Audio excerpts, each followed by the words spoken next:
أعوذ بالله من الشيطان الرجيم. بسم الله الرحمن الرحيم. الحمد لله رب العالمين والصلاة والسلام على سيد الأنبياء والمرسلين. All praise for Allah subhanahu wa ta'ala, the most beneficent and the most merciful. Today is the birth of day of the birth of Imam Raza alayhi afdal salatu wassalam. For this occasion I have chosen one saying from our Imam and the lesson we can achieve from this hadith which is narrated from our 8th Imam, Imam Ali al-Rida alayhi afdal salatu wassalam. Our 8th Imam, he was born in 148 after Hijrah, 11th of Zulqa'dah, which is today. In one of his narrations, he's saying, explaining and giving definition of Iman, what Iman is. Our Imam says that the deep faith has got 4 pillars. للإيمان أربعة دعائم أو أربعة أركان. Surely Iman and deep faith has got 4 pillars. The pillar number 1 is at-tawakkul ala Allah, reliance on Allah subhanahu wa ta'ala. Pillar number 2 at-taslimu ila Allah,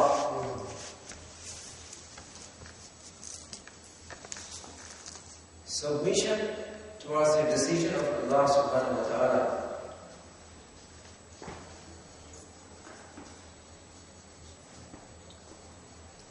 And pillar number 3 is tafweed al-amr ilayh, to have a deep feeling that the consequences of everything and any action in this world goes back to him. So today I am going to speak about the first pillar, which is reliance on Allah subhanahu wa ta'ala. What does reliance on Allah subhanahu wa ta'ala means? Does it mean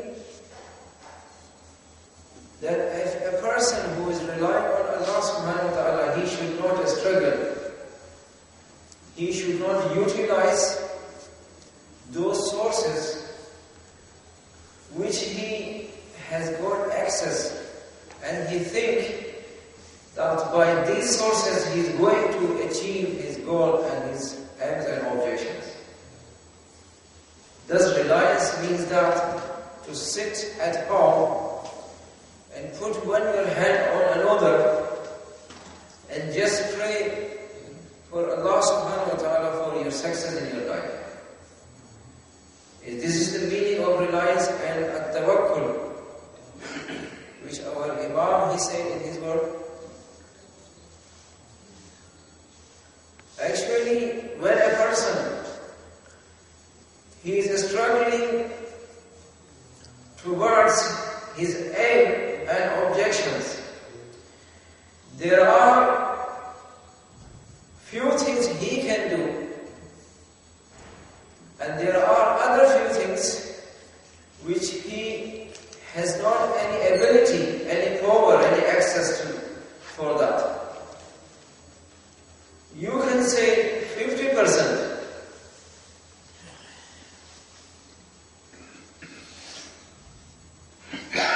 in his hand, and other 50% is not in his hand.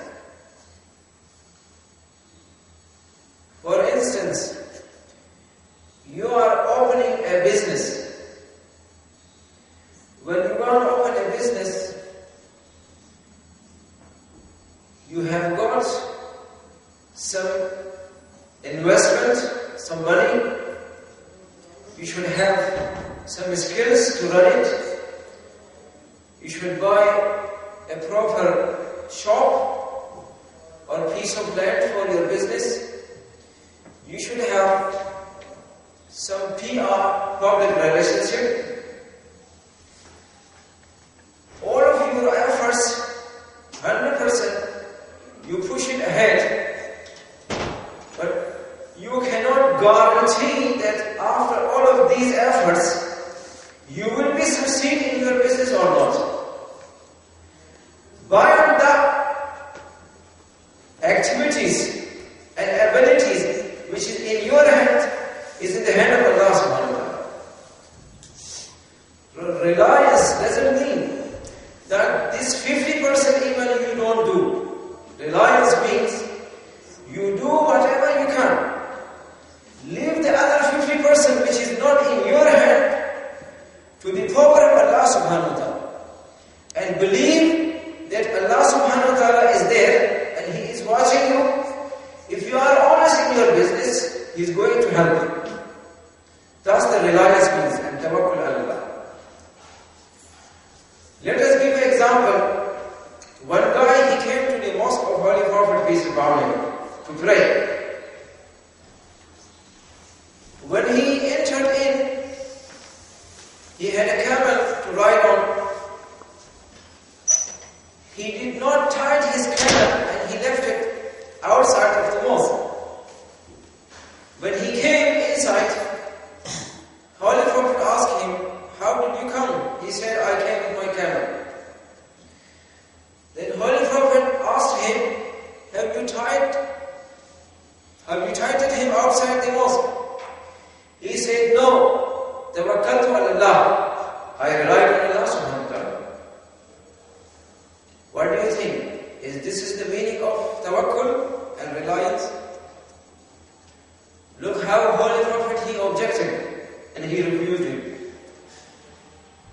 He said, "Aqilha thumma tawakkal." Go tie him. Then rely on Allah subhanahu wa ta'ala.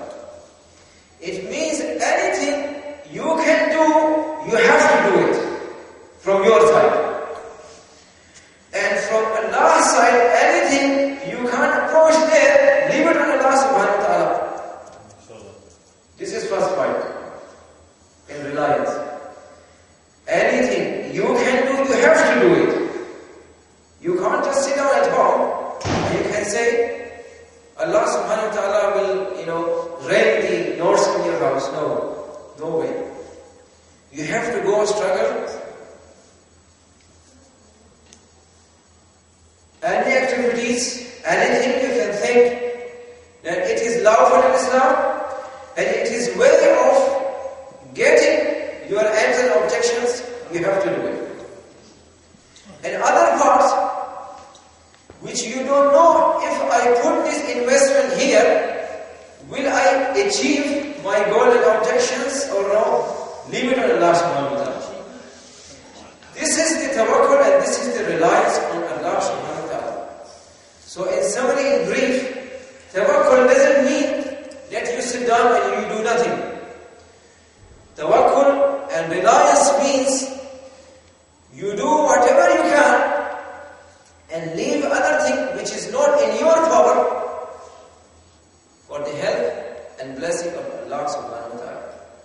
This is one point. Second point, what tawakkul means? Tawakkul means if you got, for example, a capital, a good money in your bank account, you buy a shop, you have a good relationship with friends and other businessmen. Public relationship is very high. Your location of shop is very good location. You have got a nice staff, educated, qualified staff. Do not think that all of these will make you successful without the help of Allah subhanahu wa ta'ala. That's the other part. If you think that any planning I am going to do with my own brain and with my own facilities, I will achieve and I will succeed. No one can stop me. Even we have got in history some kings, they say even Allah can't stop me from my power. Like Pharaoh, where Allah subhanahu wa ta'ala drowned him in a river of Nile and left his body till today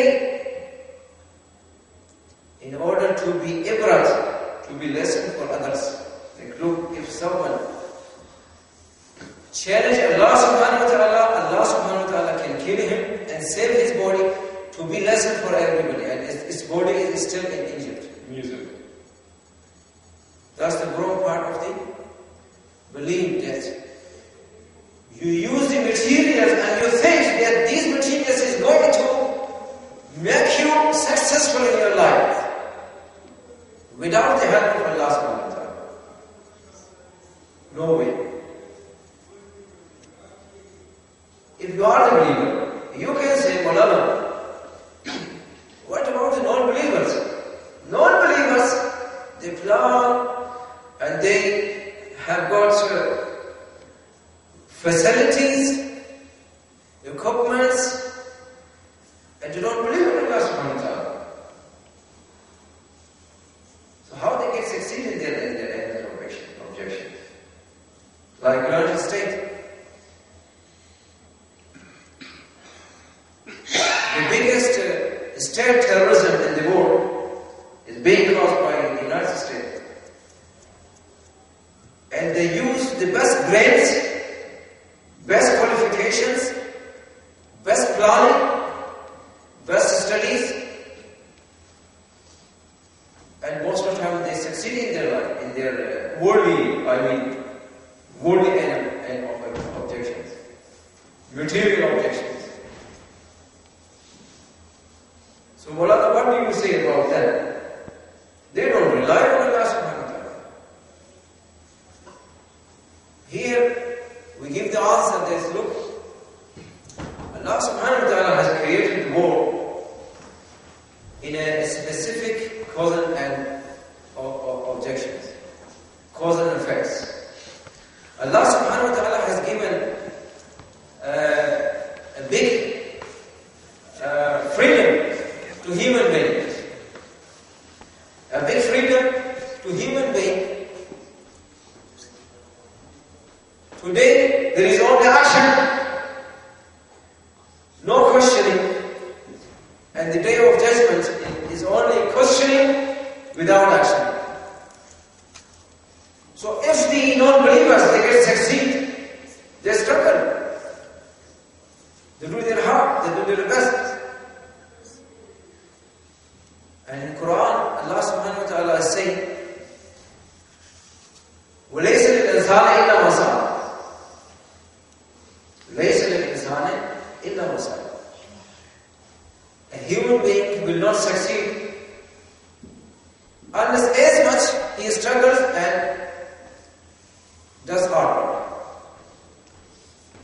So if you do hard work, you will succeed. But the phenomenon which tawakkul and reliance is wanted to tell us is that if you are the believer, if you claim that you are the believer person, make sure that do not think that there is no one than Allah subhanahu wa ta'ala's power. I mean, power of human is enough for you. And by the power of human, you can do everything you can. Do not think that. That's wrong. Allah subhanahu wa ta'ala doesn't want to say, if someone does not rely on Allah subhanahu wa ta'ala, he will not succeed in his life forever. No. لَيْسَ الْإِنسَانَ إِلَّا مَا سَعَى. We have given to human being a freedom. As much he struggles, he can achieve. But if you are the believer person, do not think that the materialism will make you successful person in this world and hereafter. If you think so, then Allah subhanahu wa ta'ala behind the curtain will show you His power. And there are many people, we got a many examples for many believers that they relied on their own basis and sources, and they thought that we do not need the help of Allah subhanahu wa ta'ala, and finally they could destroy their life because of removing the reliance on Allah subhanahu wa ta'ala from their lives. I think this much should be enough for today. So our 8th Imam alayhi salatu wasalam, he said, for the faith has got 4 pillars: at-tawakkul, al-rida, at-taslim, wa-taqweed. We have to rely on Allah subhanahu wa ta'ala, and we have to show our pleasure to the decision of Allah subhanahu wa ta'ala what He has given to us. At-taslim means we have to show our submission to Allah subhanahu wa ta'ala. If He has divided His blessing for us, and we should not object about the blessing which Allah subhanahu wa ta'ala has given us. And number 4 is tafweed. Tafweed means totally, we should say everything which we have in our hand is from Allah subhanahu wa ta'ala, and eventually everything goes back to Him. This is the lesson which we acquire and we take from our 8th Imam, Imam Ali Riza alayhi salatu wasalam, which was his birthday today, and he was martyred by Ma'mun in Mashhad in Khurasan in 213 of Hijrah. Say sallallahu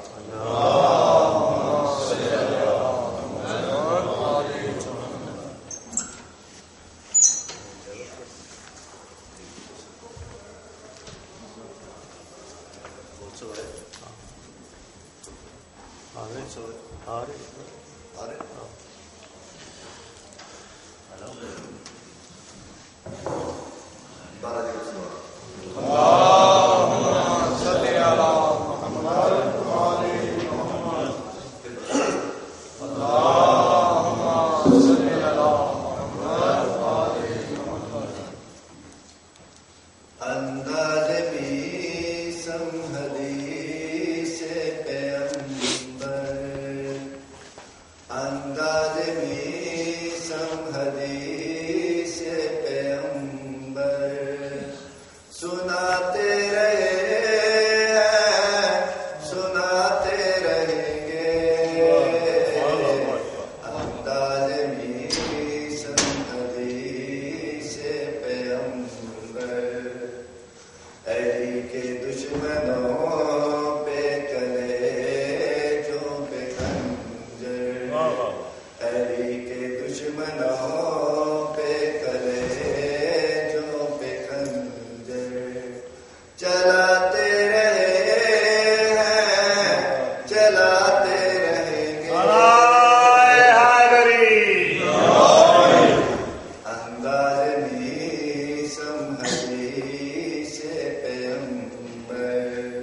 حدیث پیغمبر عجب انتظام خداوند دیکھا ظفر دشمنوں کو بھی پابند دیکھا علی تیری جائے ولادت کے چکر لگاتے رہے ہیں لگاتے رہیں گے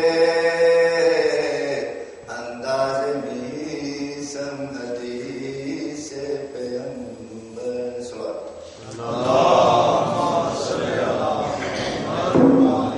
اب میں گزارش کرتا ہوں مذاکرے والے بعد جناب حاجی صفدر صاحب کی خدمت میں آئیں اور بارگاہ مولا کی نذرانہ عقیدت پیش کریں برائے مشہود محمد والے محمد بلند تر صلوات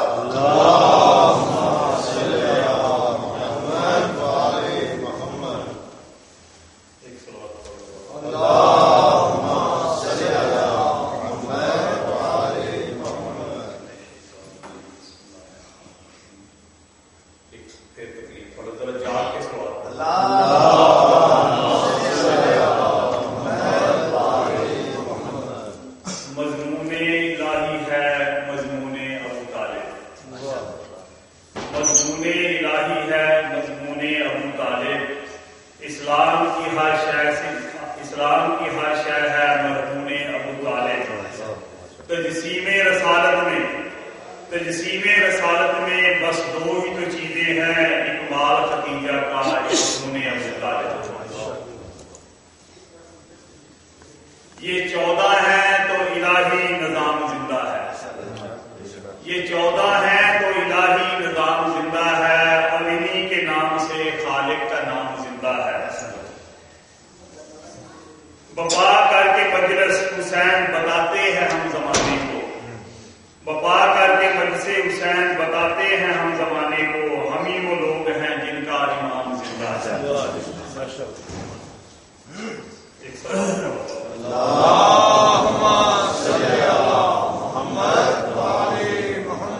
سورج کی ضیاء پاشی نابینا کیا جانے سورجیں کرنا انا سورج کی ضیاء پاشی نابینا کیا جانے اور لطف لڑائی کا بزدل کی بلا جانے اور لطف لڑائی کا بزدل کی بلا جانے جس ہاتھ کی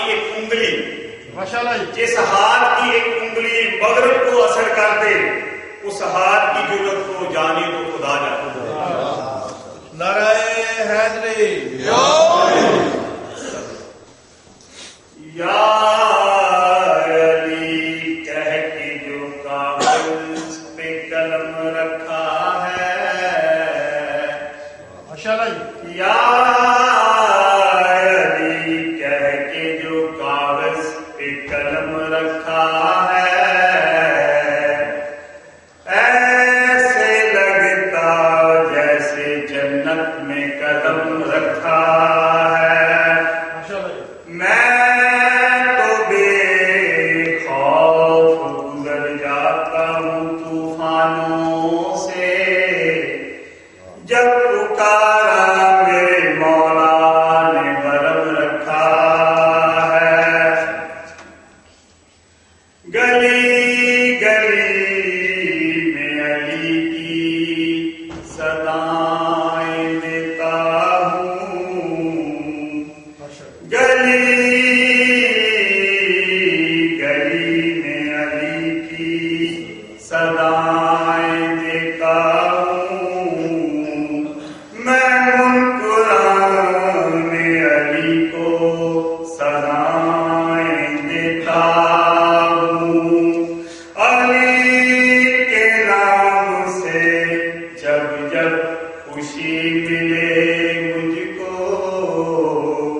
مت سوچ کہ ہر ایک نوکر کو سلطان سمجھ میں آ جائے، ممکن ہی نہیں ہر قاری کو قرآن سمجھ میں آ جائے۔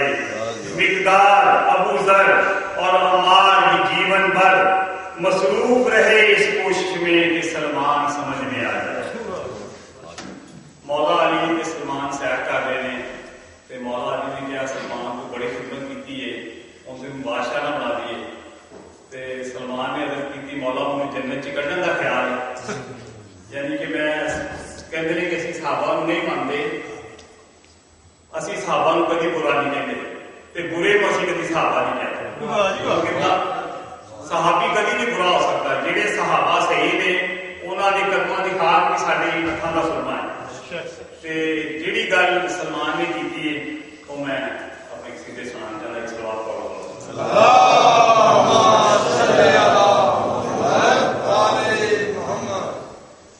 تسلیم کرندہ تیڑ فرمان پونجی نے، تسلیم کرندہ تیڑ فرمان پونجی نے، رکھے اپنیاں تنا دور سلمان پونجی میں، تسلیم کرندہ تیڑ فرمان پونجی میں، تیڑ درد گدائی کو میں راج سمجھدا، تیڑ درد گدائی کو میں راج سمجھدا،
دشمنان اہل بیت پہ لعنت۔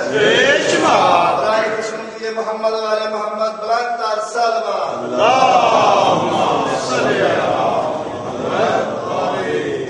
أعوذ بالله من الشيطان الرجيم بسم الله الرحمن الرحيم الحمد لله الذي هدانا لهذا وما كنا لنهتدي لولا أن هدانا الله لقد جاءت رسل ربنا بالحق أما بعد فقد قال الله تبارك وتعالى في القرآن المجيد وفرقانه الحميد وقوله الحق بسم الله الرحمن الرحيم ولقد أرسلنا رسلنا بالبينات وأنزلنا معهم الكتاب والميزان اللهم صل على محمد وعلى محمد. نعرہ تکبیر الله أكبر. نعرہ تکبیر الله أكبر. نعرہ رسالت يا رسول الله. نعرہ رسالت يا رسول الله. نعرہ حیدری يا علي. نعرہ حیدری يا علي. محمد علی بن ابی طالب پہ بلند تر سلام. اللهم صل على محمد وعلى محمد. ان کرام سب سے پہلے دعا تو ہے مرحوم و مغفور کے لیے کہ خدا بند عالم انہیں آج کی مجلس سے عذاب میں سے پہلے جتنے بھی حضرات نے قرآن مجید کی تلاوت کی ہے، قصائد پڑھے ہیں، مصائب کے درجے پڑھے ہیں، رباعیات پڑھی گئی ہیں، اور عام مومنین کا گھر سے چل کے امام والدہ تک آنا، یہ جو ثواب ہے، اور 22 قرآن مجید، 10 مرتبہ سورہ رحمان، 41 مرتبہ سورہ یاسین اور 6 مرتبہ سورہ ملک، 11,000 مرتبہ درود پاک کی تلاوت کی گئی ہے. مالک اکبر اس مرحوم کو ان تمام چیزوں کا ثواب عطا فرمائے. اور میری آپ حضرات سے اور میری بہنوں سے ریکویسٹ ہے مرحوم کے اصال ثواب کے لیے 1 مرتبہ سورہ فاتحہ اور 3 مرتبہ سورہ توحید کی تلاوت. بسم اللہ الرحمن الرحیم.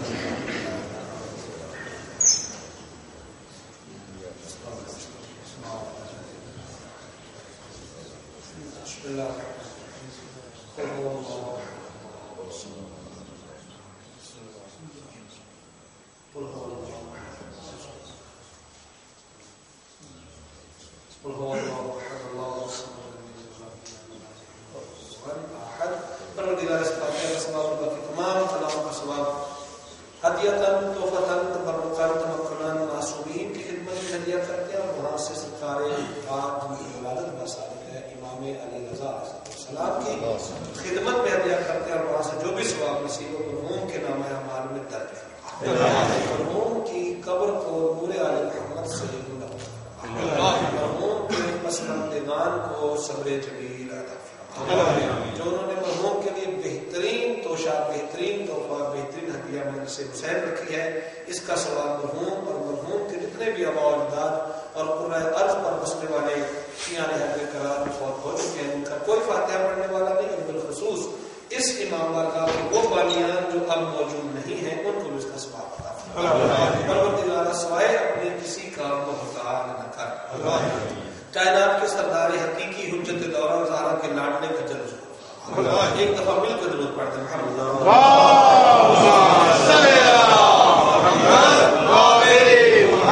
نے آپ کے سامنے قرآن مجید کی ایک آیہ مجیدہ جس کا تعلق سورہ حدید سے ہے، 25 نمبر آیا 25 نمبر آیا مجیدہ کی تلاوت کی ہے، جس میں وعدہ ہو شریک اللہ ارشاد فرما رہا ہے وَلَقَدْ أَرْسَلْنَا رُسُلًا، تحقیق ہم نے رسول بھیجے.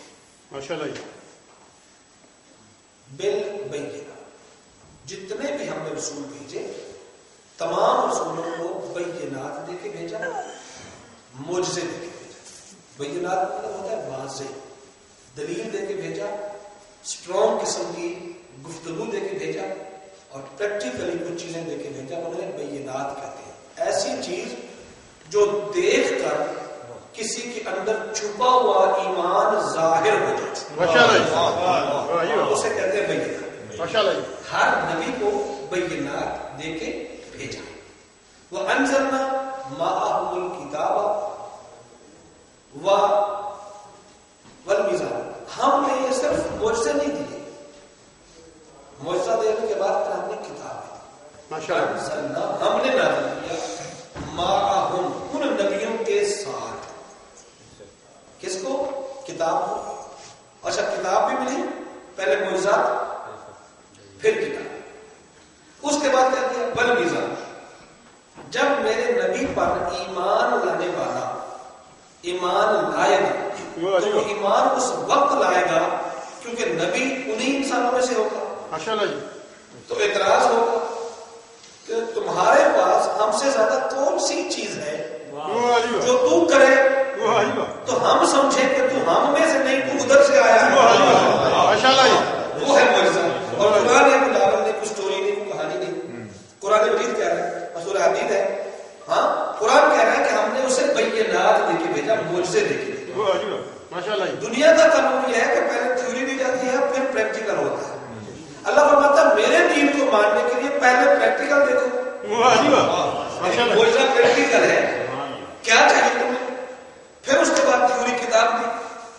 جب معجزہ دیکھ کے مسلمان ہو جاؤ گے، میرے نبی پر ایمان لے آؤ گے، میرے نبی کو اللہ کا نمائندہ سمجھ لو گے، پھر میرے نبی کو میں حکم دوں گا جو میں تجھے کتاب دے کے بھیج رہا ہوں ان کے سامنے رکھ دو. نماز کیسے پڑھنی ہے، روزہ رکھنا ہے، حج کیسے کرنا ہے. یعنی ہمارا مولویوں کا طریقہ کار کافی زیادہ مختلف ہے دین پڑھانے. ہم پہلے قرآن پڑھاتے ہیں، بچہ پیدا ہوا سب سے پہلے مولوی کو بلایا، کان میں اذان ہونی چاہیے. اذان ہو جاتی ہے. اذان کیوں دی جاتی ہے، اس کا کیا ریزن تو کبھی سمجھ میں آیا؟ بھائی اس لیے کہ اذان جو ہے اس میں بہت ساری چیزیں مشمل ہیں. مثال کے طور پر آپ اذان کہتے ہیں اللہ اکبر. اللہ اکبر جو ہے یہ عقیدہ ہے یا عمل ہے؟ عقیدہ ہے. اللہ اکبر کہنا ہمارے اوپر واجب ہے کہ ہم اللہ ایک ہے عقیدہ رکھیں.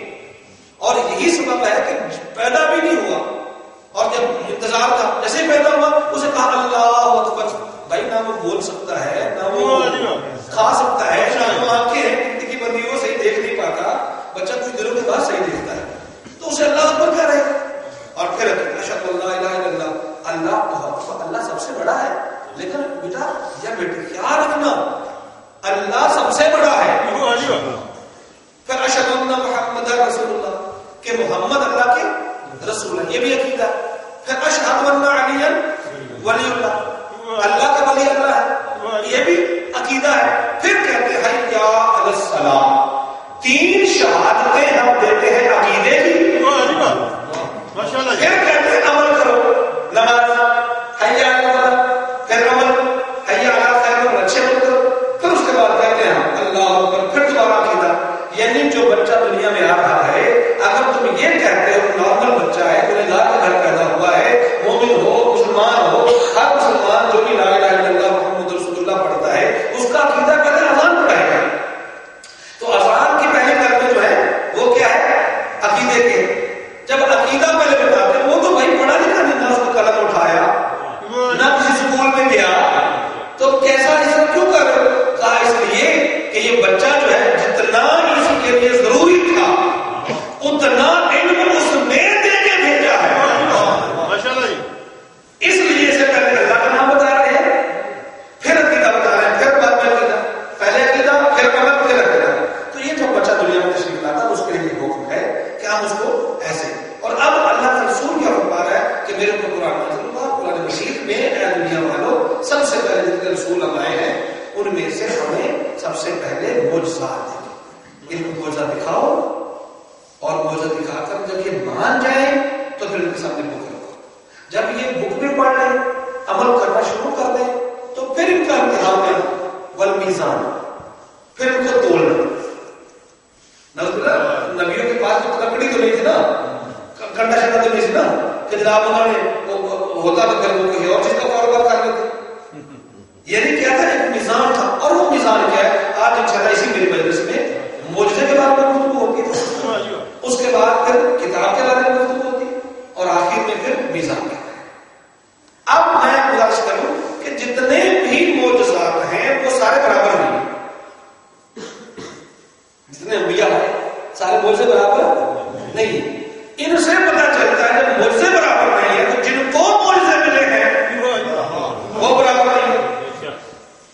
اوپر بھی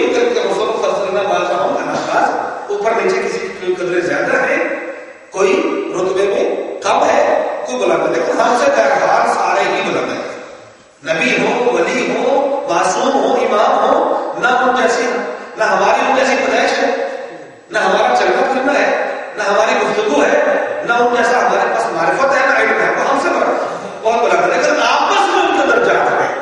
اب حضرت آدم علیہ السلام کہ اللہ نے کیا فرمایا انی جاعل فی الارض خلیفہ، میں اللہ آدم کو اس زمین کا خلیفہ بنانے والا ہوں۔ توجہ ہے؟ ذرا درود پڑھ دیں مجھے محمد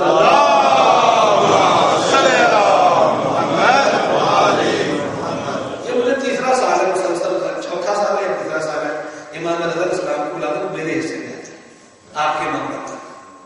جب میرا انٹروڈکشن ہوا تھا، آپ لوگوں سے تعارف ہوا تھا، تو بھی میں امام علیہ السلام کی ولادت ہی پڑھ گیا تھا، مجھے بہت اچھا لگا۔ میں سوچ رہا ہوں کہ واقعی یہ چوتھا سال ہے، مجھے غالباً تیسرا سال ہے، تو مجھے پڑھنا پڑے اور اس سے پہلے مجھے پڑھایا گیا تھا۔ تو خیر اسی کے حوالے سے میں نے آج ایک واقعہ بھی بیان کرنا ہے امام علیہ السلام کی، کیونکہ یہ بہت ہی پیغمبر السلام کو اپنے بیٹا پیغمبر السلام نے باقاعدہ باقی معصومین کی زیادت سے زیادہ ان کی زیادت، اور کبھی ہم سوچ لیں تو یہ واحد امام ہے جو ایشیا میں ہے، یعنی مڈل ایسٹ میں ہے، سارے ایران مڈل ایسٹ میں آتا ہے، سعودیہ مڈل ایسٹ میں آتا ہے، ایران مڈل ایسٹ میں نہیں آتا، ایران ایشیا کا حصہ، اور ثواب سب سے زیادہ امام رضا علیہ السلام کی زیارت کا ہے۔ اور آپ اگر گلی میں جائیں، ان کے جو 8 ہال ہیں، بہت بڑے بڑے 8 ان کے جو ہال ہیں، ایک ہال میں اب آپ 100,000 سے زیادہ لوگ نماز پڑھتے ہیں، 1 لاکھ سے زیادہ، ایک ہی وقت میں 8 جماعت مختلف ہوتی ہے، 8 مجتہدین نماز نہ پڑھاتے ہیں۔ اور جب آپ لوگ جاتے ہو تو جدھر سے بھی آپ جاؤ گے نا، ادھر سے بھی، تو ہر گلی میں نا جب آپ امام کے اس صحن میں، امام کے حال میں قدم رکھتے ہو، تو اس 8 حالوں کے دروازے ہیں، اسے جیسے آپ قدم رکھتے ہو تو وہاں ایک مجتہد کی قبر ہے، جہاں آپ قدم رکھتے ہو وہ قبر ہے مجتہد کی۔ اور اب آپ کہو گے کوئی بڑی تو بدتمیزی ہے، قبر کے اوپر پیدا ہوتے جاتے ہو، اور وہ مجتہدین باقاعدہ بہت بڑے عالم تھے، اور جنہوں نے باقاعدہ اپنی منتیں مانی تھی۔ کس چیز کی منتیں؟ کہ جب امام کا زائر آئے تو اس امام کے زائر کا قدم پہلے ہماری قبر میں پڑے، اس کے بعد پھر ہمارے امام کو سلام کرے۔ تو اور امام کی اس گلی میں، اس امام کی اس چھوٹی سی جو گیلری میں آپ اندر جاتے ہو، ہر گلی میں ایک فرمان لکھا ہوا ہے، دنیا والوں میرے پاس آنے والوں جب میری بارگاہ میں آتے ہو تو مجھے ایک مرتبہ جب تم سلام کرتے ہو تو میں غریب الغربا امام، میں تمہاری ایک سلام کا اللہ سے جو میری جگ نے فرمایا 1000 حج مقبولہ، اور وہ حج جو پیغمبر اسلام کے ساتھ کیا اس کا ثواب دے دوں گا۔ کسی بات مجھے بولا یہ ہم تو پورا دن وہاں رہتے ہیں، 3 دن رہتے ہیں ہم کی زمین پہ، اور ہم قرآن سامنے رکھ لیتے ہیں، امام کے سامنے ہوتی ہے، قرآن پڑھتے ہیں پھر دیکھتے ہیں، قرآن پڑھتے ہیں پھر دیکھتے ہیں، قرآن پڑھتے ہیں پھر دیکھتے ہیں، یا تسبیح پڑھتے ہیں، نماز پڑھتے ہیں، تو بار بار ہمارا تو دھیان ادھر ہوتا ہے۔ تو امام نے فرمایا دینے والا کسی شہر کا کوئی تاجر نہیں، اللہ ہے۔ اگر تم 1000 مرتبہ بھی میرے معصوم بیٹے کے ذریعے کو دیکھو گے تو ہر مرتبہ 1000 حج کا ثواب اس امام نے بلاتا ہے۔ اور اللہ اس کو کہ رحمت کرے کہ اس کے حصے کی وجہ سے امام خوش کرتا ہے۔ تو ایک بار بیٹھ کر پھر اپنی موضوع کی طرف کہ امام علیہ السلام کے ایک چاہنے والا، اور وہ کام کرتا تھا یہ میوزک کا، ڈھول کی وغیرہ بجانے کا کام کرتا تھا، اور اس نے منت مانی کہ مجھے امام کی بارگاہ میں جانا ہے، اکیلا پیدا لگا سب کچھ کیا آگے۔ جب امام علیہ السلام کے پاس آیا پیسے نہیں تھے تو اس نے سوچا کہ دار دربار میں سوتے ہیں، یا انڈیا میں دربار ایک ہے اس میں سوتے ہیں، بڑے بڑے دربار سے باہر سو جائیں گے، لنگر بڑھ رہا ہوگا اس میں لینڈ لگ جائے گا، اس میں کیا؟ تو اس کے دربار میں نہ روزہ شہر میں، تو جب طہارت کی ضرورت ہوگی تو 2-3 دن باہر چلے جاؤ، دل و دماغ سے رکھا ہوا ہے۔ جب آیا وہاں تو اس نے دنیا میں دیکھی، اور وہاں آیا اس نے پوچھا، ایک بندے نے کہا کہ اس میں چنا چیز جناب آپ کا نام کیا ہے؟ میرا نام تو فلاں مثلا غلام حسین ہے، میرا نام تو یہ علی ہے، یہ برکت ہے، کچھ نہیں. اچھا کبھی یہ تیرے نام کا لکھا ہوا ہے مسلم کا ہے اور فلاں ہوٹل میں تیری بکنگ ہے. کہتا میں نے کوئی ہوٹل بک نہیں کرایا بھائی، مجھے ہوٹل کا پتہ ہی نہیں ہے، میں تو مولا کے بات کر رہا ہوں. کہا نہیں تو سارا دن یہاں رہے گا، سوئے گا، 5 اسٹار ہوٹل بک کر دیا اور مجھے کہا میں نے تو نہیں بک کرایا، میرے پاس تو پیسے نہیں، کافی پیسے پے ہو گئے ہیں، آپ کا ہوٹل کا کمرہ پیڈ ہے، آپ جب تک رہو گے کھانا بھی ملے گا. کہا کہ میں نے نہیں کروایا، مجھے بتاؤ کروایا کیا ہے؟ مجھے منع کیا گیا بتانے. کہا نہیں میں جاؤں گا نہیں، جب تک بتاؤ گے نہیں کہ میرا ہوٹل بک کروایا کس نے. میں امام کی بات میں کھڑا ہوں، ورنہ میں یہاں سے ہلوں گا نہیں. امام کرو گا تو میں امام نہیں کروں گا، تھوڑے کروا انسان، لیکن پیار امام کو کرنے والا. کہاں سے آ رہے ہیں؟ پاکستان سے، انڈیا سے آ رہے ہیں، پاکستان سے آ رہے ہیں. اور جیسے آتے ہیں آپ کہا کہ بس ضرور نہیں میں جاؤں گا. کہاں ہوٹل میں بتاؤں گا، میرا وعدہ ہے. لے گیا کہا یہ تیرا کمرہ ہے، یہ تیرے کھانے کا سامان ہے، سب کچھ ہے، رات ہوگی سو سو گزارنے بھی جانا. کہا بتاؤ تو صحیح، تو اب میں نے تیری عزت کی ہے، آپ تو میرا وعدہ پورا کرا. کس نے کہا؟ کہا کہ تجھے میں کیا بتاؤں، مجھے اس امام نے حکم دیا کہ میرے چاہنے والا آ رہا ہے، اس کے لیے کمرہ بک کر، اس کے پاس پیسے نہیں، میری محبت کرنے والا ہے. کہا مجھے صحیح بتاؤ، میں نے وہاں کے مولانا صاحبان سے سنا تھا جو میرا پیشہ ہے وہ غلط ہے، وہ محمد اور بیت محمد کی شریعت اور ان کے اخلاق اور ان کے اعتبار کے خلاف. میں ڈھول بجا کرتا ہوں، ڈھول بجاتا ہوں، سمجھو کہ میوزک مارتا ہوں، میوزک بجاتا ہوں. تو کیا صحیح بتاؤ جو لفظیں میرے امام نے کہی ہے مجھے وہ بتاؤ. کہا تو سن سکتے ہو نا. تو امام نے یہ فرمایا تھا کہ میرے چاہنے والا ہے لیکن ہے وہ بندر، شعبے کے لحاظ سے وہ بندر ہے، منکی ہے. لہذا کیونکہ ہمارے چاہنے والا ہے ہمارے پاس آ رہا ہے، میری جنگ نے دشمن حسین کو بھی رات رکھا تھا. یہ تو ہمارے چاہنے والا ہے. اسی وقت توبہ کی کام والا کی بارگاہ میں جاؤں گا، اے مولا آقا آپ بھی رسول کے سچے بیٹے ہو، آپ کی محبت دل میں تھی، لیکن میں اتنا گندا انسان کہ میرا شعبہ ٹھیک نہیں ہے، میں اس کے حرام کماتا ہوں، لیکن کیونکہ میں بندر کی شکل میں معاشر ہونے والا تھا آپ نے مجھے بتا دیا. مولا اس وقت تک نہیں جاؤں گا جب تک کہ میری شکل کو انسانوں میں تبدیل کی کر دوں. امام اسلام کے آپ اس مجلس میں بیٹھے ہو، ان کی مجلس میں بیٹھے ہو، تو وہ غریب الغربا امام کبھی ہم چلے گئے لاکھوں من سونا لگا ہوا ہے امام کی غریب. خدا قسم میں پہلی مرتبہ گیا تھا، جو شیشہ لگا ہوا نا اندر امام کے حال کے اندر، وہ شیشہ ہی بہت قیمتی ہے. اب انسان کو اپنی 72 شکلیں نظر آتی ہیں، اتنا خوبصورت امام کا والا اندر سے بنا ہوا ہے. تو یہ غریب الغربا امام کا، اور اس کے لیے امام نے فرمایا، پیغمبر نے فرمایا میرا وہ بیٹا جو غریب الغربا ہوگا، جو دور اس کی قبر بنے گی، ہمارے قبروں کے نزدیک قبر نہیں ہوگی، اس کی زیارت کے لیے 1000 حج کا ثواب اسے ملے گا. تم پڑھتے محمد علیہ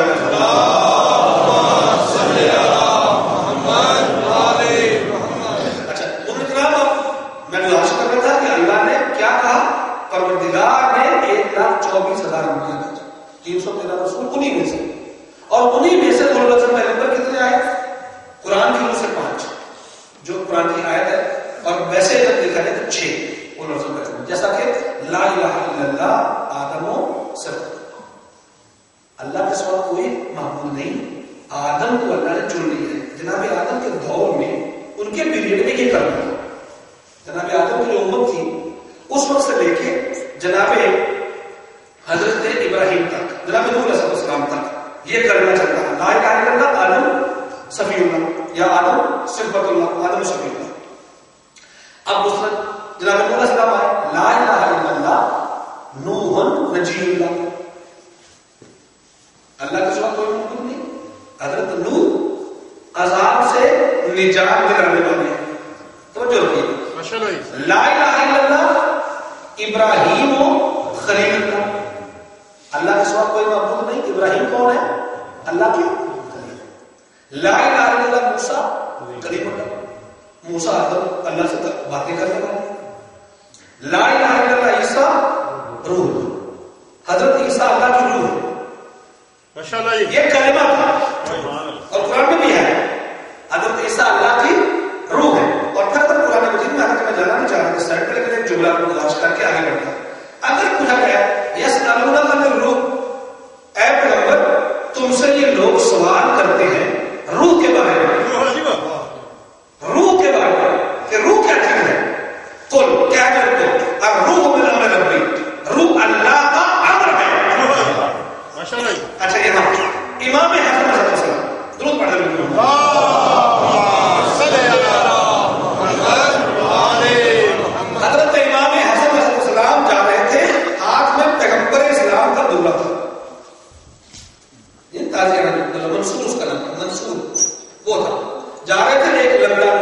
رستے پر آدمی بیٹھا سوچ رہا ہے، بیٹھا بھی امام کے رستے میں، کسی نے کہا کہ امام آنے والے، رستے میں بیٹھ گئے، جب امام گزرنے لگے دل میں سوچا کاش کہ میں ٹھیک ہوتا اٹھ کے امام کے قدم چھوڑتا.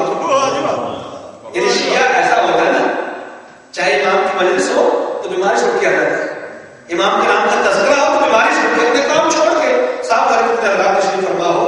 ہر بندے کے پاس اس وقت میں کوئی نہ کوئی کام تھا، جہاں ہی آپ کو میسج ملا آپ چھوڑ کر گئے. کیوں کہ وہ کام مفضول ہے، امام کا ذکر ہوتا ہے. بیٹھا ہوا اور کیا یہ دل میں سوچ رہا کہ میں ٹھیک ہوتا نا، میری ٹانگیں ٹھیک ہوتی، میرے ہاتھ ٹھیک ہوتے تو جلدی سے امام کے قدم چھوڑ لیتا. اتنی دیر میں امام کے ہاتھ سے وہ منصور آگے گرا. جب گرا ابھی اور طرف پیدا، کاش میں ٹھیک ہوتا، میں کتنا خوش بخت ہوتا کہ امام کو تاجرہ اٹھا کے دیتا.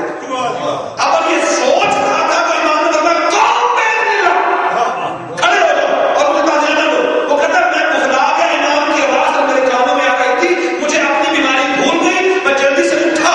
جب اٹھا تو میں ٹھیک تھا.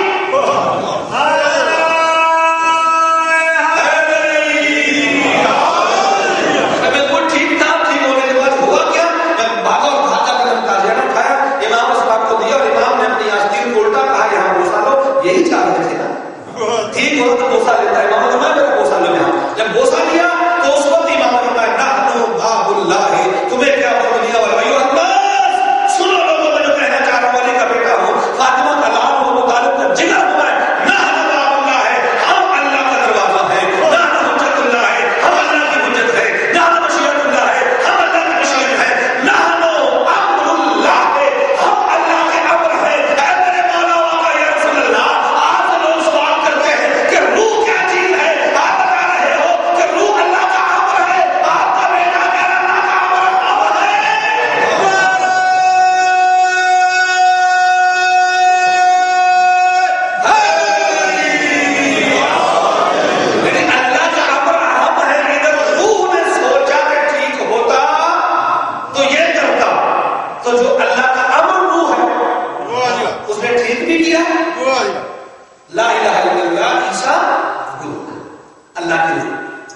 عیسیٰ اللہ کی روح. اچھا یہ کلمے ہوتے ہیں.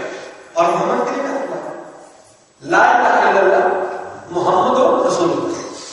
اللہ کہتے ہیں لا الہ الا اللہ، ہاں محمد میرا حبیب ہے، حبیب محمد حبیب اللہ دوست ہے. کچھ اور لفظ ہیں، آدم بھی ان وسلم پیغمبر ہے، لیکن ان کے لیے کیا تھا؟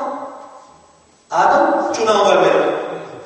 نوح کے لیے رسول کا لفظ استعمال نہیں ہوا، حالت رسول ہے. 5 پیغمبروں کے لیے لفظ رسول استعمال نہیں کیا، اور ان کی امتیں لاکھوں کروڑوں اربوں لوگ کلمہ پڑھتے رہے، لیکن پوری کائنات میں اگر رسول کا خطاب کیا ہے اللہ کی میزبانی میں، تو میرے رسول لا الہ الا اللہ محمد رسول اللہ. ایک اور اللہ پھر کہا انی جاعل فی الارض خلیفہ، اے دنیا والوں میں آدم کو زمین کا خلیفہ بنانے والا ہوں. پروردگار جب تک زمین پر انسان ہے آدم خلیفہ، یعنی اس کا مطلب لمیٹڈ خلافت ہے. یہاں ایک اور موضوع نکلتا ہے کہ خلیفہ کی نشانیاں کیا ہیں. ہم بھی مانتے ہیں علی کو خلیفہ اللہ کا، اور ہمارے دوسرے بھائی بھی خلیفہ مانتے ہیں. وہ چوتھا مانتے ہیں بندوں کی روح سے، ہم چوتھا مانتے ہیں قرآن کی روح سے. اللہ نے پہلا خلیفہ آدم کو کہا، دوسرا خلیفہ داؤد کو، تیسرا خلیفہ ہارون کو، اور چوتھا خلیفہ علی کو. انہوں نے اس طریقے سے مانا ہے چوتھا. انہوں نے پہلے 3 جو نمبر ہے وہ انہیں 4 لوگوں کو دیے. ہم کہتے ہیں نہیں یہ الگ موضوع، لیکن ادھر بھی جانا ہے. پھر کبھی اب جو گزارش کرنی ہے کہ وہ اللہ جناب علیہ السلام کہاں کے خلیفہ ہوئے؟ زمین کے ہوئے نا. لا الہ الا اللہ آدم صفی اللہ ان جاعل فی الارض خلیفہ، میں زمین کا خلیفہ بنانے والا ہوں. یا اللہ تیری مخلوق آسمان میں نہیں رہتی. یعنی کہ اللہ نے کیا کیا؟ صرف زمین کا خلیفہ کہا ہے نا، اور اس میں نہ میں جھوٹ بول رہا ہوں نہ آپ جھوٹ سن رہے ہیں. خود قرآن میں کہہ رہا ہے پھر عرض زمین میں خلیفہ. تو کیا اللہ کے اس وقت کوئی آسمان میں مخلوق تھی؟ اس کا مطلب ہے کہ آدم ان کے خلیفہ نہیں. ہوا میں مخلوق تھی کہ نہیں تھی؟ دریا میں مخلوق تھی کہ نہیں تھی؟ دریا میں تھی. جو اب اسٹار ہے اس میں مخلوق بس تھی، اس میں بھی تھی مخلوق. تو اللہ نے ان کے لیے نہیں کہا. تو گویا کہ آدم جو ہے یہ پارٹ آف یونیورس نبی ہے، فل کائنات کے نبی نہیں. ماشاءاللہ جی. آدم کی نبوت جو ہے پوری کائنات کے لیے نہیں، پوری مخلوقات کے لیے نہیں ہے. حضرت نوح علیہ السلام کے لیے کیا تھا؟ ان ارسلنا نوحا الی قومہ. قرآن اے نوح ہم نے تجھے بھیجا تمہاری قوم کی طرف. ماشاءاللہ جی. نوح نبی بنے صرف قوم کے لیے. ادھر قوم کے بندوں کی گنتی ختم، نوح کی نبوت ختم. اچھا پھر حضرت موسیٰ علیہ السلام کے لیے کہا اے موسیٰ تمہیں بھی ان رسولو الی بنی اسرائیل، تمہیں بھی بھیجنا تیری قوم کی طرف. وہ بھی جب تک قوم تھی نبی تھے، قوم ختم نبوت ختم. عیسیٰ علیہ السلام کے لیے بھی یہی لفظ قرآن میں ہے کہ عیسیٰ ہم کو بنی اسرائیل کے نبی بنا کے بھیج رہے ہیں اور مصطفیٰ کے لیے کہا انا ارسلناک شاہدا ومبشرا وسراجا منیرا. اس کے بعد کہا انزلناہ نزل الفرقان علی عبدہ، ہم نے نازل کیا فرقان اپنے بندے پر لے یکونا تاکہ کیا ہو جائے ہمارا بندہ نذیرا للعالمین. مصطفیٰ کو جو حکومت دی ہے وما ارسلناک الا رحمۃ للعالمین، پوری کائنات کے لیے رحمت دی ہے. آدم علیہ السلام کی نبوت جزوی ہے، موسیٰ کی نبوت جزوی ہے، عیسیٰ کی نبوت جزوی ہے، عیسیٰ کی نبوت جزوی ہے اور نوح علیہ السلام کی نبوت جزوی ہے. اور پوری کلی اگر نبوت ہے تو میرے محمد مصطفیٰ کی. اور اب جن کی جزوی نبوت ہے ان کو معجزہ بھی جزوی ملے گا. اصل مقصد یہ حضرت دو باتیں کر کے اس کے بعد انشاءاللہ مسائل کی تو چل رہی ہے. حضرت آدم علیہ السلام کو نبوت جو ملی ہے وہ جزوی کلی نبوت نہیں ہے قرآن کے روح سے. جناب نوح علیہ السلام کو ملی نہیں ملی. حضرت پیغمبر اکرام صلی اللہ علیہ وآلہ وسلم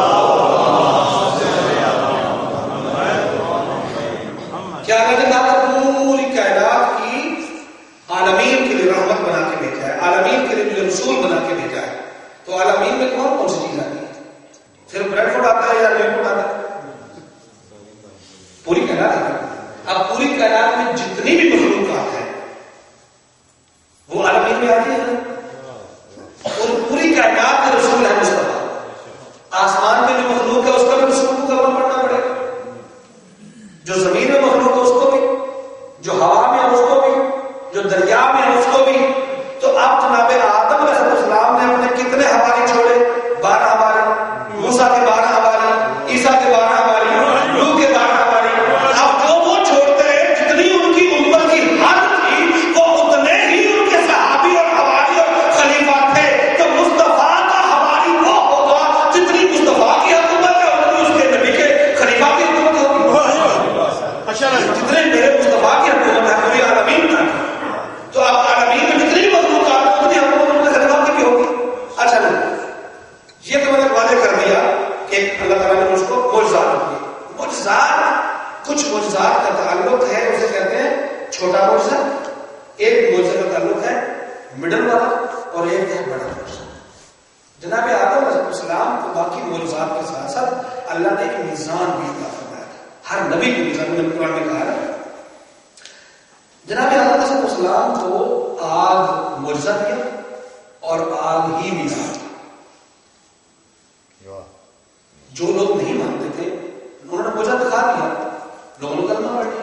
جناب آدم نے جو صحیفہ نام ہوا تھا وہ دے دیا، لوگوں نے دیکھ لیا. اب ان صحیفہ پڑھنے کے بعد بھی اگر کہیں جھگڑا ہو جاتا، اگرچہ اتنے لوگ نہیں تھے، بیٹے 2 تھے اور بیوی ہے اور خود ہے، تو اس وقت جھگڑا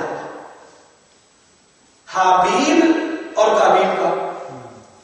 قابیل نے کلیم کیا میں عمر میں بڑا ہوں، باپ آدم دنیا سے جانے والے ہیں، اعلان کر دیں نبی کہ میں چند سالوں کے بعد میں چلا جاؤں. اس نے کہا خلافت جو ہے میں بڑا ہوں عمر میں، مجھے ملنی چاہیے. عمر میں بالکل میں عمر میں بڑا ہوں، مجھے ملنی. اور جناب حبیب نے کہا نہیں، یہاں عمر کا تعلق نہیں، اللہ نے عصمت مجھے دی ہے، بابا کی وراثت کی جو خلافت مجھے ملی ہے، دونوں میں جھگڑا ہوا. اب روزہ دیکھا بیٹوں نے، دیکھا کتاب صحیفہ پڑھا، سگے بیٹے ہیں باپ کے، نبی کے، جھگڑا ہو گیا. اب کوئی تو میزان ہو جس کے اوپر آدم ان دونوں کو تول دے، جو بھاری ہو اسے دے دے، جو ہلکا ہو اسے لے لے. اب ان کے پاس آگ تھی اور کہا میرے پاس آگ اللہ نے موجود دی ہے، تم دونوں اپنی قربانیاں لے کے اور جو قابیل ہے یہ ایک بکری جو یہ لے کے آئے، اور جو حضرت حابیل تھے وہ بالیاں، گندم کی بالیاں، گندم کے دانے اسی میں موجود تھے، سٹے سے نکالے نہیں گئے، وہ لے کے آئے. کہا اس کو رات کو یہاں رکھ دیا جائے، میرے پاس اللہ نے میزان مجھے دیا ہے اسے پکنے کے لیے، وہ آگ جس کو جلا دے وہ قبول ہے، جس کو چھوڑ دے وہ قبول نہیں ہے. اب بالیاں نہ تھی اسے جلا دیا، بکری کو چھوڑ دیا، شیپ کو چھوڑ دیا. قابیل کی قربانی جو ہے وہ قبول نہیں ہوئی. اس میزان جو آدم ہے، جھگڑا کس پہ ہے؟ خلافت پہ. دونوں بھائی کے درمیان جھگڑا، عصمت پہ جھگڑا. عصمت کسے ملے؟ اور آدم علیہ السلام اللہ کے نبی اور معصوم ہونے کے ناطے سے ان کو فرض بنتا تھا کہ وہ فیصلہ کریں، اور انہوں نے جو فیصلہ کیا آپ اپنی قربانی لے کے آؤ، یہ اپنی قربانی لے کے آئے. اب مجھے یہ بتاؤ آدم علیہ السلام کون ہے جن کو جزوی نبوت ملی ہے؟ ان کے پاس کیا ہے؟ آگ. ان کے دو بیٹے جھگڑ رہے ہیں، جس کی قربانی قبول ہو رہی ہے وہ نظر نہیں آ رہی قربانی، وہ اللہ نے لے لیا، اور جو قبول نہیں ہو رہی وہ جلدی پھرتی نظر آ رہی ہے. یہ کون ہے؟ جزوی نبی. اور وہ ہیں جنہیں ہم مانتے ہیں، ان کا نام ہے محمد مصطفیٰ، وہ ہے کلی نبی. انہوں نے بھی تو میزان چھوڑا ہوگا کہ اگر نبی کے بیٹوں میں، اس لیے تو کہا، اور یہ آج کا سمجھ میں آ رہا ہے ہمیں کہ نبی نے خود فرمایا انا علی بن ابا بکر، میں علی دونوں کے باپ ہیں، ہم سارے بیٹے ہیں نبی کے. اگر ہمارے درمیان جھگڑا ہو جائے تو پھر کوئی ایسا میزان ہونا چاہیے جیسے ہمارے باپ آدم کے پاس تھا، تاکہ جھگڑے کو ختم کر دیں. اچھا کیا ہوتی ہے اور آگے بڑھ کے جناب حضرت یوسف علیہ السلام کے پاس پیالہ تھا، اور جو چوری ہوتی تھی، لڑائی جھگڑا ہوتا تھا تو وہ فیصلہ کرتے تھے پیالے کا. پیالہ رکھتے تھے، ہاں دو پارٹی لڑنے والی، اس کو ہاتھ لگاؤ، جس کے ہاتھ کو پیالہ پکڑ لیتا تھا وہ جھوٹا ہوتا تھا، یہ قرآن کی روح سے گزار کر، اور جس کے ہاتھ کو پیالہ چھوڑ دیتا تھا وہ سچا ہوتا تھا.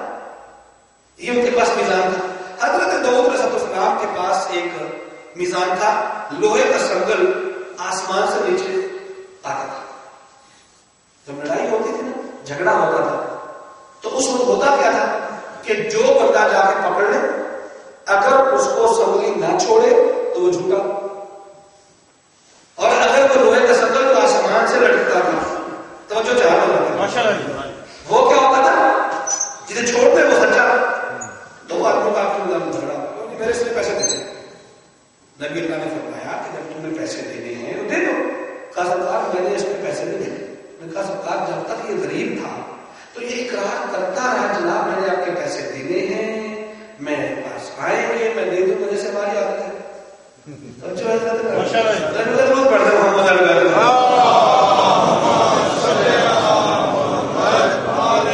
جب تک ہمارے پاس ہوتے ہیں نیم کے ہم کہتے ہیں ہو جائے گا، میں ماں برقع بنوا دوں، میں کارپٹ ڈلوا دوں، میں فلاں کر دوں، مولوی کو 200 پاؤنڈ تنخواہ بڑھا دوں. اور جب تک آپ پیسے آ جاتے ہیں وہ سب کی کریے، کاروبار ہی نہیں کرنا. مطلب پھر ہمارے بہانے عزیز ہیں جس کا ہماری عادت ہے لڑائی. مانتا رہا دوں پیسے آئے، کہا کہ میں تمہارے کوئی پیسے نہیں دے دوں، انہیں بھلا کیا. نبی کے دربار میں چلتے ہیں، وہاں سنگلی لٹکے گی، جس کا ہاتھ پکڑا گیا. آپ نے فرمایا کہ جاؤ کل تمہارا دربار لگے گا، وہ آسمان سے سنگلی لٹکے گی. یقینی بات اس کے لیے پیغمبر اسلام بول کر نماز پڑھتے ہوں گے، یا جو بھی طریقہ کار خدائی تھا اسے استعمال کرتے ہوں گے.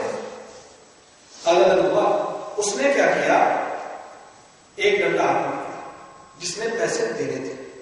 توجہ چاہنا ہوتا ہے. اور وہ ڈنڈا لے کے آیا, ایک اسٹک آسان ڈنڈا پکڑا لے کے آیا تاکہ یہ پہلے ہاتھ لگائے. یہ کلیم کرا نا میرے پیسے دینے ایسے, یہ پہلے جائے. جب اس نے ہاتھ لگایا تو سب نے اس کا ہاتھ پکڑا نہیں. وہ خوش ہوا کہ میں تو بالکل ٹھیک ہوں, جب میں نے لینے میں سچا ہوں. اس نے کہا اچھا, اس نے کہا 2 منٹ میرا یہ ڈنڈا پکڑا. ڈنڈا اس نے پکڑا دیا جس کے پیسے دینے تھے اسے, جا کے ہاتھ لگایا. سب نے اس کا بھی ہاتھ نہیں پکڑا. بڑا پریشان ہوا. اب اللہ کے نبی بھی پریشان ہوا, کیا اللہ کروں کیا؟ یہ نبوت کا دربار ہے, کسی خلیفہ کا دربار نہیں. یہاں حق والے کو حق ملنا چاہیے. پروردگار کیا کروں میں؟ فوراً جبریل آیا, کہا یا رسول اللہ, اللہ نے درود و سلام کے اوپر بھیجا محمد و آل محمد کے صدقہ میں, اور تو فوراً اے داؤد فوراً یہ ڈنڈا جو ہے اس کے 2 حصے کرو. درمیان میں اس نے پیسے بھر دیے ہیں, جب اس کو دینے لگا تھا ڈنڈا اس کے ہاتھ میں تھا. تو اس لوگوں نے دعا مانگا پروردگار اب انہوں نے نبوت سے بھی چکر شروع کر دیا.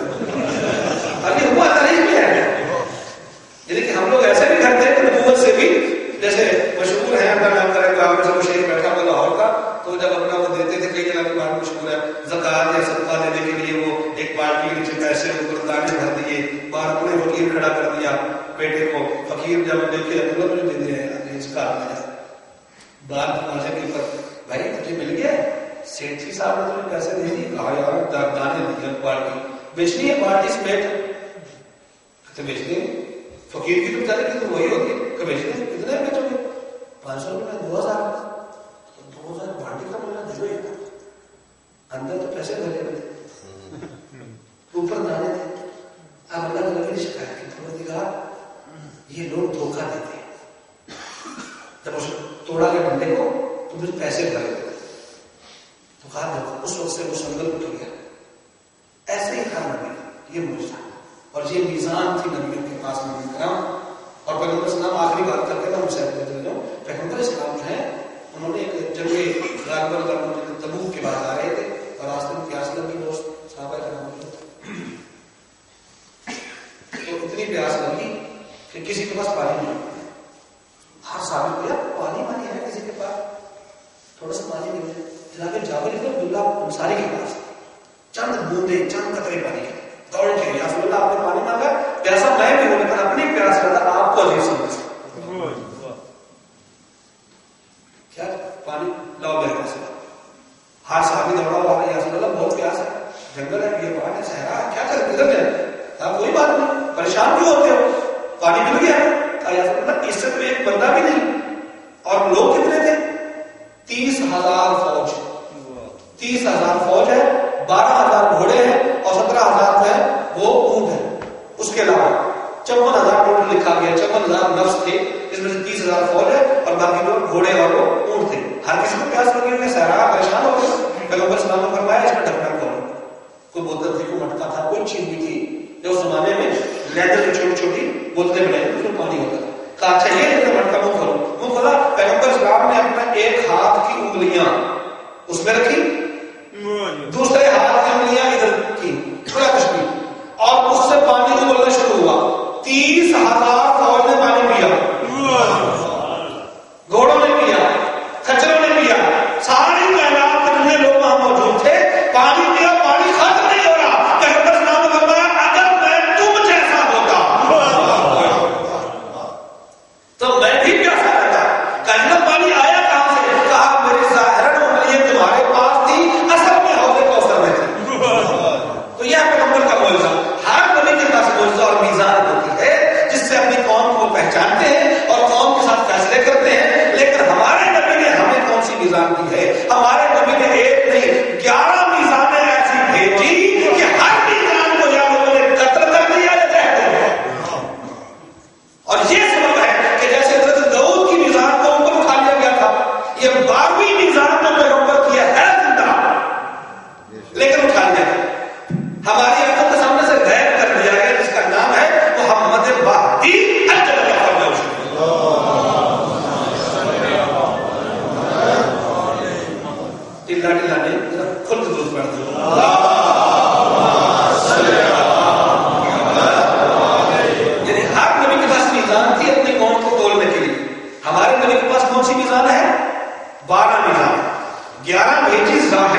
میزان ہے جس کا نام ہے محمد العلی. اچھا اب میں گزارش کروں 2 جملے گزار اس کے بعد مسئلہ شروع کروں گا. مجھے یہ بتائیے کہ اب اس وقت کتنے مسلمان ہیں پوری دنیا میں؟ 1 ارب سے زیادہ مسلمان ہیں. 1 ارب 25 کروڑ 1.25 ارب سے زیادہ مسلمان ہیں. دنیا میں 2 بڑے مذہب ہیں پوری کائنات میں. ٹوٹل 6 ارب آبادی ہے. 6 ارب میں سے زیادہ عیسائی ہیں. 3 ارب تقریباً عیسائی ہیں دنیا میں. 1.5 ارب کے لگ بھگ مسلمان ہیں اور باقی دوسرے مذہب کے لوگ. سب سے بڑا مذہب اس وقت عیسائی ہے. اب 1 ارب جو مسلمان ہیں ہر کسی کی خواہش ہے, ہر کوئی کرائسس میں ہے, ہر کوئی پرابلم میں ہے, تو ان سے ریکویسٹ ہے نا کوئی ایسا ایک بنا لے جو اس دنیا کو بھوک پیاس لالچ سے نکالے. کافی نہیں بنا سکتے. 1 ارب مسلمانوں مل کے بنا لو. پیغمبر کے بعد تو تھوڑے سے تم نے بنا لیا تھا, اب بھی بنا لو. کہا ہم سے نہیں بنتا. کہا کیوں نہیں بنتا؟ کہا کہ پیدا ہوگا. سنی نظریے کے مطابق امام پیدا ہوں گے جو میزان ہے اللہ کے رسول کی طرف سے. شیعہ فرما رہے ہیں کہ پیدا ہو چکے ہیں, ہم انتظار کر رہے ہیں. سنی کہتے ہیں کہ ہم جناب ان کا انتظار کر رہے ہیں کہ پیدا ہوں گے. اب مجھے بتاؤ چاہے پیدا ہونے کا انتظار ہو یا پیدا ہو چکے کا انتظار ہو, انتظار دونوں پارٹیاں کر رہی ہیں نا. دونوں پارٹیاں انتظار کر رہی ہیں. اب ہمارے اوپر جناب ایک بہت بڑا دھبا رکھ ہے جناب ممکن ہم اس لیے کہتے ہیں پیدا نہیں ہوئے ہونے والے ہیں کہ اتنی اللہ اوپر کیسے دے سکتا ہے. تم جو کہتے ہیں پیدا 1400 سال سے وہ زندہ ہے, اتنی لمبی عمر کیسے مل سکتی ہے؟ اچھا میں آپ کو گزارش کروں, اصحاب کہف زندہ ہے؟ جی زندہ ہے. کس نے کہا تمہیں؟ قرآن نے کہا. اصحاب کہف کا کتا یا زندہ ہے نا. حضرت عیسیٰ علیہ السلام, حضرت صالح علیہ السلام, حضرت خضر علیہ السلام کی پانیوں پر حکومت ہے, زندہ ہے نا. ان کے اوپر کیوں یقین ہے؟ تم نے کسی نے حضرت خضر کو دیکھا, عیسیٰ کو دیکھا, اصحاب کہف کو کبھی دیکھا؟ 309 سال تو قرآن لکھا ہے نا اصحاب کہف کے لیے کہ 309 سال کے سوئے رہنے کے بعد وہ کروٹیں بدلتے رہے. ہم ان کو اتنی گہری نیند میں دے دیا, 309 سال کے بعد اٹھے اور پرانے پیسے نکل گئے. رکھ سلسلہ کا تو خیر وہ سوئے ہوئے, ان پر یقین ہے, ان کی زندگی پر یقین ہے. لیکن کس نے بتایا؟ جی ہمیں محمد مصطفیٰ نے بتایا کہ جناب عیسیٰ زندہ ہے. ہم کہتے ہیں جس محمد نے عیسیٰ کی زندگی کا بتایا, اسی محمد نے بتایا کہ میرا بارواں بھی زندہ ہے. اچھا اتنی لمبی زندگی کیسے مل سکتی ہے؟ ہم نے کہا اچھا ہم بتا دیتے ہیں کیسے زندگی ملتی ہے. کہ یہ آئے 5 بار بھی محمد مصطفیٰ کی نسل سے ہوگا, فاطمہ کی نسل سے ہوگا. انکار کر دو تو بنو امیہ سے ہوگا, بنو تمیم سے ہوگا, خزرج سے ہوگا. انکار کر دو, کہا یہ فاطمہ کی نسل سے ہوگا, سیدہ فاطمہ کی کون کا پالا ہوگا. اچھا وہ اللہ کتنے سو سال گزر گئے, محمد مصطفیٰ 1400 سال گزر گئے. 1400 سال کے بعد جو اللہ بطول کی گود کو نہیں بھولا, وہ اللہ مصطفیٰ کے فوراً جانے کے بعد کیا بطول کو بھول کر جسے مرضی بنا دو؟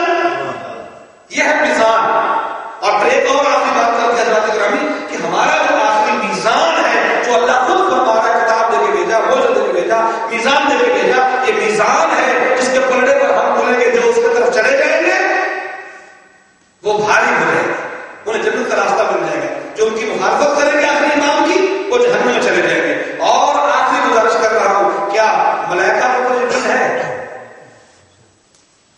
فرشتے ہیں نا بھائی, تو فرشتے آپ کا مجھے بہت دیر سے کر رہے ہیں.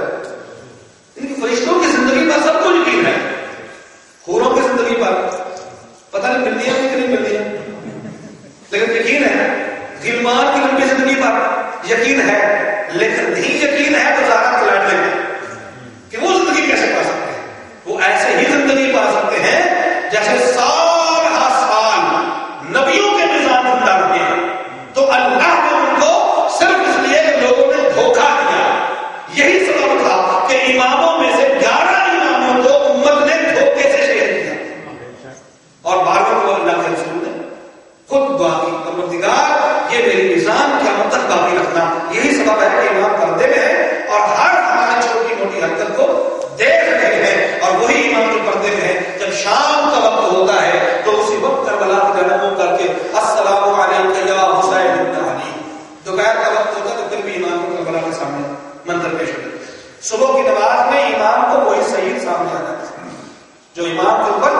تیر و تلوار کی بارش ہو رہی ہے لیکن امام اسے سلام کرتے ہیں.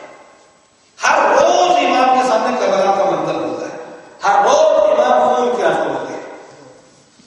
اور بس 2-4 برسیں اگرچہ امام صلی اللہ علیہ وسلم کی ولادت کی تھی لیکن ایک مرنے والے کا ایک جانے والے کے چہلم کی وجہ سے ہوئی. تو ایک ہی روایت جسے نوٹ کیا مولانا محمد حسین نے نجفی صاحب ادھر بہت آتے ہیں اپنی کتاب سعادت الدارین میں کہ میں نے دیکھا ایک شخص ہے جو کہ کعبے کے پردے میں لپٹا ہوا ہے اور وہ دعا کر رہا ہے کہ پروردگار تو نے مجھے بخشنا نہیں ہے, مجھے یقین ہے تو مجھے بخشنا نہیں.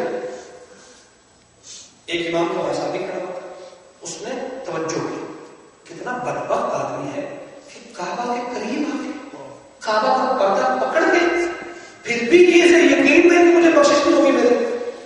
اس نے کہا ہے اور بندہ خدا اتنا بدبخت ہے, اللہ کا گھر ہے, اللہ کے گھر کا پردہ اس نے پکڑا ہوا ہے, میزاب رحمت کے نیچے کھڑا ہوا ہے. کہتا تجھے نہیں پتا جو میں نے کام کیا ہے وہ اس قابل ہے کہ مجھے بخشا نہ جائے. میں اللہ کی رحمت سے ناامید نہیں ہوں لیکن میرا گناہ اللہ کی رحمت سے بڑا ہے. کیا گناہ کیا تو پریشان ہو گیا, بازو پکڑا ایک طرف لے گیا مسجد حرام, کہاں بیٹھے صبر کر کے سننا بتاؤں گا کیا کہا سنو.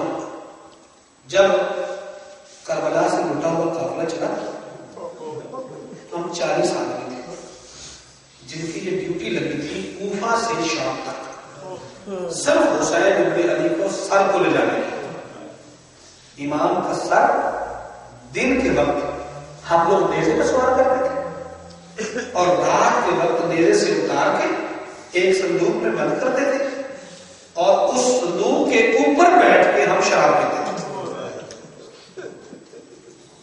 یہ واقعہ لکھا محمد حسین نجفی شراب. اب مجھے میں یہاں روک کر کے واقعہ میں بہت انداز کرتا ہوں, یہاں روک کے منٹ کا چند آنسو آپ کے دل میں آ گئے, آنکھیں نم ہو گئی. لیکن مجھے یہ بتاؤ کہ ہم تو یہی پڑھتے ہیں کہ صرف کربلا میں اصغر 3 مرتبہ شہید ہوئے, یہی پڑھتے ہیں نا لوگ. اور آپ سنتے بھی شہزادہ علی ایک دفعہ 3 سے 3 شہید ہوئے, پھر زمین میں قبر میں سے نیزے سے نکالا گیا, پھر تیسری مرتبہ تلوار سے گلا کاٹا گیا. یہی سنتے ہو نا. لیکن مجھے یہ بتاؤ جب دن ہوتا تھا اور 15 محرم کو قافلہ چلا ہے کوفہ سے, 16 ربیع الاول کو پہنچا ہے وہاں شام میں, 2 مہینے 6 دن 66 ڈیز, ہر روز کتنی راتیں پڑی 66 راتیں 66 دن. زہرا کا لاڈلا ہر روز نہیں قتل ہوتا تھا, ہر روز سر میں نیزہ چبھویا کرتا اور نیزے پر امام کو کھڑا کیا جاتا اور ہر رات کو نکالا جاتا. 66 مرتبہ تو زہرا کا لاڈلا صرف سفر میں شہید ہوا.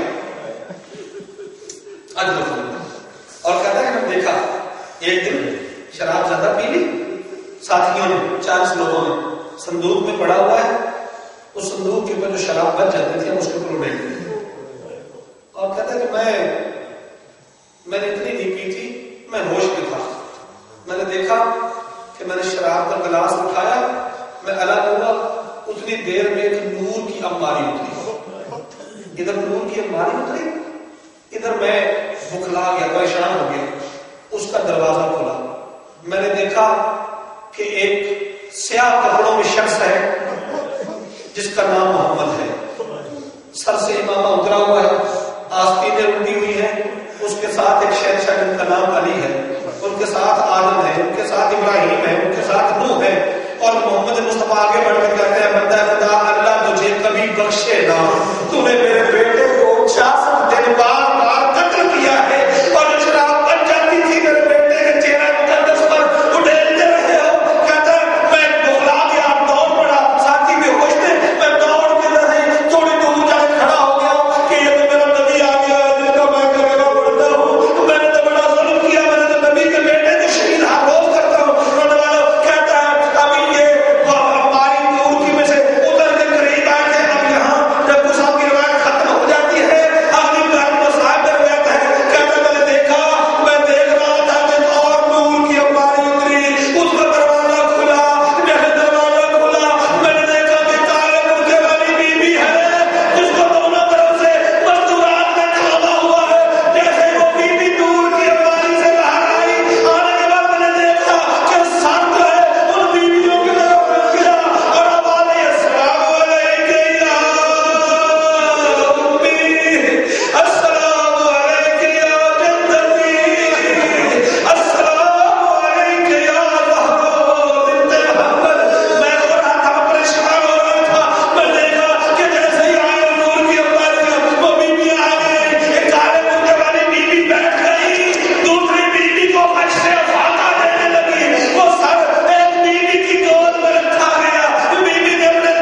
مولا ہم گناہگار ہیں، تو رحمان اللہ ہے، تو کریم اللہ ہے، تو رب ذل جلال اللہ ہے۔ اے بارے رہا ان آنسوں صدقہ میں مرحوم کے درجات کو بلند فرما، جو قرآن مجید پڑھے گئے، تلاوت کی تبرک دیا گیا، جو کچھ مرحوم کے لیے کیا گیا، تمام چیزوں کا ثواب مرحوم مغفور کو عطا فرما۔ جتنے بھی حضرات، جتنی میری بہنیں بہو بیٹیاں تشریف فرما ہیں، انہوں نے نظر پکایا ہوگا کہ ڈیوٹی دی گئی، صفائی کرنے والے، امام بارگاہ کا دروازہ کھولنے والے، تمام کو مالک پر اپنے اپنے معیار کے مطابق اجر حاصل فرما۔ پروردگارہ تجھے چاہتا معصومین کی عصمت اور طہارت کا واسطہ اس قوم کو خصوصاً اس ادارے والوں کو یا اللہ آپس میں ایک اور نیک ہونے کی توفیق عطا فرما، آپس میں اتحاد، برکت، عزت، آبرو کا خیال رکھنے کی توفیق عطا فرما۔ پروردگارہ تجھے جناب ملکۃ العرب شہزادی خدیجہ سلام اللہ علیہا کی اس پیسے کا واسطہ، اس دولت کا واسطہ جو انہوں نے اسلام پر نشان کر دی، انہیں ہمت اور طاقت اور حوصلہ عطا فرما کہ اس امام بارگاہ کا قرض غیب کے خزانہ سے ادا فرما۔ یا اللہ ہمارے دلوں میں، ہمارے ذہنوں میں آل محمد کی اور زیادہ محبت عطا فرما۔ جو مومنین اور مومنات اس ادارہ کا بیمار ہیں، بزرگ کرسی پر شریف فرما ہے، اور حاجی ملازم حسین صاحب بھائی فرم کی والد بیمار ہیں، یا اللہ ان سے کاملہ اور عاجلہ عطا فرما۔ ان کے علاوہ جو بھائی محمد علی بیمار ہیں، یا اللہ ان سے کلی عطا فرما۔ مرحوم کے خاندان سے جو ان کے بچوں میں سے، بیٹیوں میں سے اور ان کی آگے سسرال میں سے جو بیمار ہیں، یا اللہ بیماری کا نظر صدقہ انہیں صحت کاملہ اور عاجلہ عطا فرما۔ پروردگارہ ہم گناہگار ہیں، تجھے واسطہ ہے جناب زہرا کی عزت اور عظمت کا، سرکار ابن عباس کی وفا کا واسطہ، سرکار حجت دوران کا جلد فرما۔ امام زمانہ کی ہم سب کو زیارت عطا فرما، مرنے سے پہلے اپنے گھر بیت اللہ کی زیارت عطا فرما۔ پروردگارہ مرنے سے پہلے وادی کربلا کی تحریر کا بوسہ لینے کی توفیق عطا فرما۔ پروردگارہ مرنے سے پہلے ابو الفضل عباس کی بارگاہ میں نوکر بن کے حاضری دینے کی توفیق عطا فرما۔ مولا مشکل شامر المومنین قائداً غر المحجلین کی بارگاہ میں حاضری دے کے ان کی ولایت کا کلمہ پڑھنے کی توفیق عطا فرما۔ غریب الغربا امام کی ولادت مولا ہم سب کو، ہماری بہو بیٹیوں، ماؤں بہنوں تمام کو امام رضا علیہ السلام کی بارگاہ میں حاضری کی توفیق عطا فرما۔ ہماری یہ منت، ہماری یہ عزت، ہماری یہ حوصلہ ہمیں عطا فرما کہ ہم امام کی بارگاہ میں زیارت کی قابل بن سکیں۔ پروردگارہ جیسے تو چاہتا ہے ویسے ہمیں آل محمد کا شیعہ بننے کی توفیق عطا فرما۔ یا اللہ جس طرح کہ ہم شیعہ ہیں، ہمیں اس سے نکل کر کے صحیح معنوں میں آل محمد کے محب آل محمد کا شیعہ بننے کی توفیق عطا فرما۔ کسی بھی معصوم نے کبھی نماز قضا نہیں کی، کسی کو برا بھلا نہیں کہا، لوگوں نے زہر نہیں، امام نے اس کے لیے دعا کی۔ پالنے والے ہمیں بھی برانی گلوچ، بغض، حسد، انار سے بچنے کی توفیق عطا فرما۔ ایک دوسرے مومن کی مصیبت کے وقت کام آنے کی توفیق عطا فرما۔ پروردگارہ اس وقت پاکستان بہت سارے عذاب اور بہت ساری مصیبتوں میں گھرا ہوا ہے۔ صوبہ پختونخوا میں ڈرون حملے ہو رہے، پنجاب میں ڈنگی وائرس ہے، سندھ میں سیلاب آیا ہوا ہے، بلوچستان میں شیعوں کا قتل کیا جا رہا ہے۔ یا اللہ اس ملک کو اور ملک کے رہنے والوں کو نظر بد سے محفوظ، یا خدایا ظلم کرنے والوں کو کیفر کردار کا پہنچا۔ یا اللہ جو وہاں کے حاکم اگر ظالم ہے تو ان کا شمار ظالمین سے فرمانا، اگر قابل ہدایت ہے انہیں ہدایت فرما، اپنی قوم اور ملت کی خدمت کی توفیق عطا فرما۔ پروردگارہ اس ادارہ کو تاج حضور امام زمانہ شاہ فرما، اس ادارہ کے تمام کرم، تمام مصیبتیں، تمام پریشانیوں کو حل کرنا۔ یا اللہ تو بڑا رحمان اور رحیم اللہ ہے، جنہوں نے اس کو نے پیسہ ہوتے ہوئے تک حج نہیں کیا، یا اللہ انہیں حج کرنے کی توفیق عطا فرما۔ پروردگار جن کی ہم بیٹیاں جوان ہیں، یا اللہ انہیں اپنی بیٹیوں کی فرض کی ادائیگی کی توفیق عطا فرما۔ جو بچے پاکستان سے آئے ہوئے ہیں، یہاں رہ رہے ہیں، دین دنیا کی تعلیم حاصل کر رہے ہیں، انہیں تعلیم کے میدان میں کامیابیوں کا معاہدہ عطا فرما۔ پروردگارہ وہ مومن مومنات جن کے بہت سارے مسائل ہیں جو کسی بھی مومن کے سامنے، میاں بیوی کے مسائل ہیں، بیٹیوں کے مسائل ہیں، بچوں کے مسائل نہیں رکھ سکتے، یا اللہ غیب کے خزانہ سے ان مسائل کو حل فرما۔ پروردگار کو رحمان اور رحیم اللہ ہمارے دلوں کے رازوں کو بہتر جانتا ہے، ہم سب کو ایک دوسرے سے تعاون کی توفیق عطا فرما۔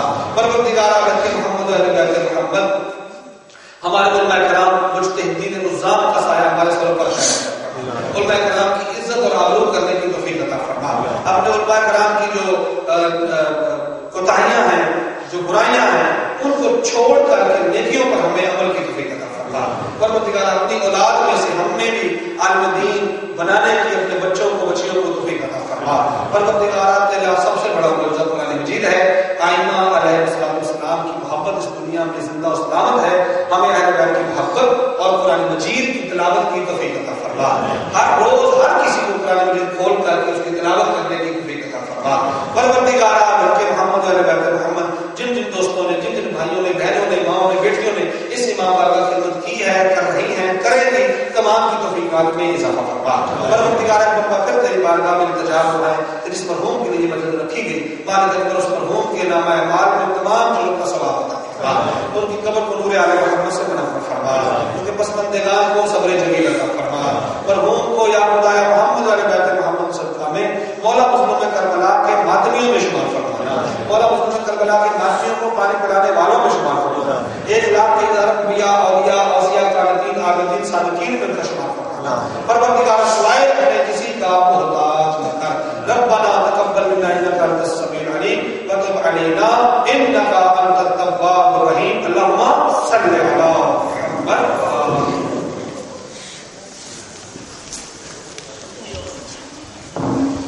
بسم الله الرحمن الرحيم. السلام عليكم